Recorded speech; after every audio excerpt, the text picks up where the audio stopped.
Chair. And lastly, with regards to the statement of PDEA, I think it is inaccurate for him to say that the drug fight or the drug problem did not improve during the drug war.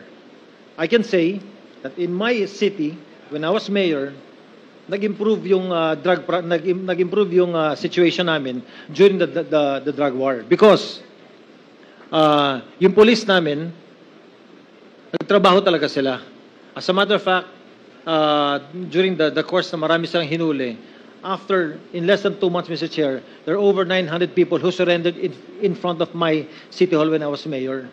Why? Because natatakot ho sila na mamatay and they surrendered. And because of that, the drug problem in Ormoc City, bumaba talaga.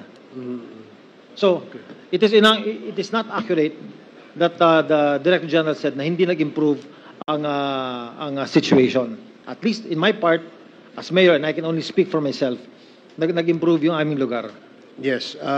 May